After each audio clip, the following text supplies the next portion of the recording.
আজকের গল্প মায়ের শেষ চিঠি। স্কুল থেকে ফিরে রাহাত দেখল তার মা ঘরের কোণে বসে কাশছেন। গরিব ঘরের সংসার, বাবা অনেক আগেই মারা গেছেন। মা মানুষের বাসায় কাজ করে তাকে পড়াশোনা করাচ্ছেন। একদিন মা বললেন, বাবা, আমি যদি কোনোদিন না থাকি তুই পড়াশোনা ছাড়বি না।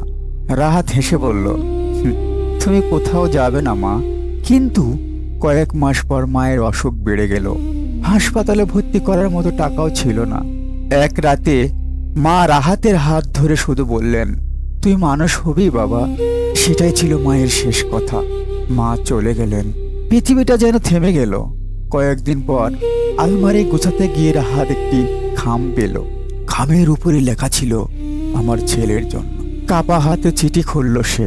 চিঠিতে লেখা, বাবা রাহাত, যদি তুই এই চিঠি পড়িস তার মানে আমি আর তোর পাশে নেই।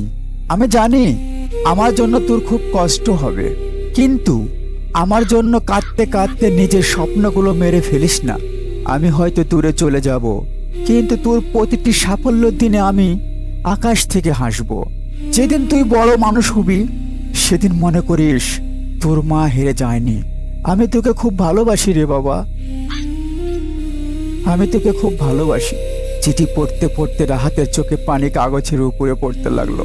সেদিন সে সিদ্ধান্ত নিল মায়ের স্বপ্নগুলো পূরণ করবেই। যে ভাবনা সেই কাজ। বছরের পর বছর কঠোর পরিশ্রমের পর সে বড় চাকরি পেল। প্রথম বেতনের টাকা হাতে নিয়ে সে সোজা মায়ের কবরের কাছে গেল। কবরের পাশে বসে কাঁদতে কাঁদতে বলল, মা, আমি পেরেছি। তুমি দেখতে পাচ্ছ তো? চারিদিকে নীরবতা, শুধু বাতাসে দুলছিল গাছের পাতা। আর রাহাতের মনে হচ্ছিল কোথায় থাকে তার মা। প্রিয় গাইস, যদি এই গল্পটা ভালো লাগে তাহলে আপনারা চ্যানেলটা অবশ্যই সাবস্ক্রাইব করে লাইক শেয়ার কমেন্ট করতে ভুলবেন না। Thank you so much.